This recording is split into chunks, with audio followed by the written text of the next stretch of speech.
What ever Gautam Krishna అనేది part 1 లో చూసేసాం. ఆయన క్యారెక్టర్ ఏంటి, ఆయన aggression point level, peak level ఎక్కడ దాకా వెళ్తుంది, ఆయన ఎంత సెన్సిబుల్, ఇవన్నీ చూసాం కదా. వాట్ విల్ యూ ఎక్స్ప్లోర్ అంటే ఇప్పుడు నేను ఎక్స్ప్లోర్ చేయడం ఏంటి అంటే లైక్ అంటే ఇప్పుడు లాస్ట్ టైం నేను వెళ్ళినప్పటికీ ఐ వాజ్ నెయివ్, అంటే ఎక్కువ నాకు తెలియదు, అంటే లైక్ బిగ్ బాస్ గేమ్ గురించి నాకు ఎక్కువ తెలియదు, లేకుంటే పీపుల్ గురించి, సమాజం గురించి. ఐ వాజ్ వెరీ యంగ్, అంటే ఇప్పుడు కంటే ఇంకో 1 year యంగర్ కదా. సో అండ్ అప్పుడప్పుడు ఇండస్ట్రీలో నాకు ఏదో సీరియల్స్ చేసో, లేకపోతే సినిమాల్లో ఇన్ని చేసో, లేకుంటే ఏదో బ్యాక్గ్రౌండ్ తోనో రాలే. ఒక మిడిల్ క్లాస్ ఫ్యామిలీ నుంచి ఏదో ఒక ప్యాషన్ తో వచ్చినా సడన్ గా ఇది అవకాశం వచ్చింది, లోపలికి వెళ్ళిపోయిన తప్ప చాలా విషయాలు తెలియదు నాకు actually.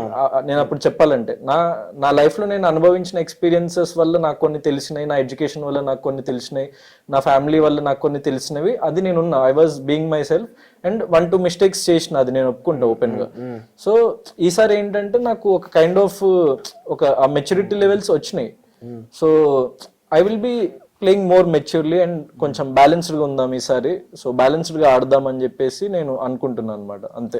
And Bigg Boss is not just about physical game అని అదొకటి కాదు, మనకి చాలా ఎక్స్ప్లోర్ చేయడానికి చాలా స్కోప్ ఉంటుంది. అంటే ద ఫన్ ఆస్పెక్ట్ కావచ్చు, how we are mingling with other people అవ్వచ్చు, లేకపోతే lot of people will take different points మన దగ్గర నుంచి. అంటే ఇప్పుడు అన్నారు కదా, అంటే నేవీ ఉండే ఇప్పుడు కొంచెం అర్థమైంది కాబట్టి అని. బట్ లాస్ట్ టైం చూసుకుంటే కొన్ని ఎపిసోడ్స్ పర్టికులర్ నాకు ఇప్పటికీ రిమెంబర్ అవుతూ ఉంటుంది మీరు చేసిన సిచ్యువేషన్స్. లైక్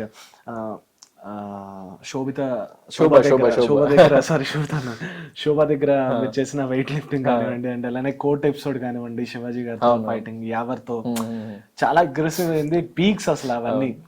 అంటే లైక్ మళ్ళీ అలాంటి గౌతమ్ కృష్ణ చూడబోతున్నా అంటే ఏమో, అంటే అది దట్స్ ప్యూర్లీ సిచ్యువేషనల్ బ్రో. అంటే నేను అది చూపిస్తా అని చెప్పాను, చూపించాను అని చెప్పాను. మీరు just wait and watch, it will be situational. అంటే when it comes to like self respect and when it comes to like questioning my integrity, 100% నేను నా స్టాండ్ అయితే తీసుకుంటా. నేను సేఫ్ గేమర్ని కాదు, లైఫ్ లో కాదు, అక్కడ కూడా నేను ఎవరితో సేఫ్ ఆడలేదు. ఎట్లాంటి పర్సన్ నా ఎదురుగా ఉన్నా కూడా నా సెల్ఫ్ ఇంటెగ్రిటీ మీద, నా సెల్ఫ్ రెస్పెక్ట్ మీద, నా డిస్రెస్పెక్ట్ ఏదైనా చేస్తున్నావు, ఇది చేయలేవు, నీకు చేత కాదు, యు ఆర్ నాట్ కేపబుల్ అన్న క్వశ్చన్ వచ్చినప్పుడు I use to stand for myself. So అది నేను లైఫ్ లో ఎప్పుడు చేసేది, ఇప్పుడు కూడా చేస్తా 100%. సో అట్లాంటి టైంలో ఆ ఫైర్ అవుట్ బర్స్ట్ అవుతుందా ఏంటి అన్నది మీరు you have to wait and watch.